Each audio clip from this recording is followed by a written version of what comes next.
बिस्मिल्लाहिर्रहमानिर्रहीम। अस्सलाम वालेकुम फ्रेंड्स, मैं हूँ सना और आप देख रहे हैं Sana ji health and beauty tips.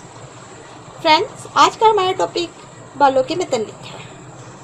खूबसूरत बाल मर्द और ख़वातीन की शख्सियत का अहम जुज़्व है। अगर ये बाल वक्त से पहले सफ़ेद हो जाए तो इनका शख्सियत पर बहुत बुरा असर पड़ता है।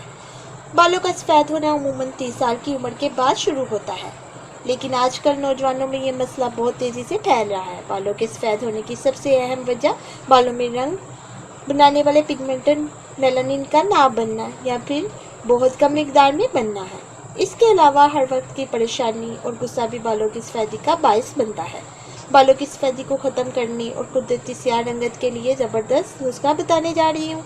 इससे पहले कि मैं आपको बताऊं कि हमने किस तरह से ये तैयार करना है, अगर आपने मेरा channel Sana ji health and beauty tips subscribe नहीं किया तो प्लीज़ सब्सक्राइब कीजिए Sana ji health and beauty tips और प्रेस कीजिए बेल आइकन को मेरी वीडियो सबसे पहले देखने के लिए। सो फ्रेंड्स, इसके लिए हमें चाहिए आंवले का तेल 1 कप, लौकी 1 अदद।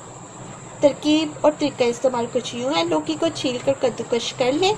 अब आंवले को किसी बर्तन में डालकर गर्म करें। जब तेल गर्म हो जाए तो इसमें लौकी को डालकर पकाएं। जब लौकी का रंग हल्का सुनहरी हो जाए तो तेल को चूल्हे से उतार लें और ठंडा होने दें। अब तेल को छान कर किसी बोतल में डालकर रख लें। नहाने से पहले इसे बालों में 5 मिनट तक लगा रहने दें और किसी अच्छे शैम्पू से बालों को धो लें। हफ्ते में 2 बार इस्तेमाल करें और इसके इस्तेमाल से वक्त से पहले होने वाले सफ़ेद बाल कुदरती तौर पर स्याह और चमकदार हो जाएंगे। बालों के वक्त से पहले सफ़ेद होने की वजह मोरसियत भी हो सकती है। अगर बाप दादा में ये बीमारी है तो मुमकिन है कि बाल जल्दी सफ़ेद हो जाएंगे। इसके अलावा लंबे अरसे के लिए तक चलने वाली बीमारी की वजह से भी बाल सफ़ेद हो जाते हैं। सो गाइज़, ये थी आज की वीडियो। मेरी वीडियो को अपने फ्रेंड्स के साथ ज़रूर शेयर करें, वीडियो को लाइक करें, अपनी कीमती राय भी ज़रूर दें और मेरे चैनल को ज़रूर सब्सक्राइब करें ताकि मैं मज़ीद अच्छी वीडियो लाती रहूँ। अब मुझे इजाज़त दें, मिलते हैं कल नई वीडियो के साथ। अल्लाह हाफिज़।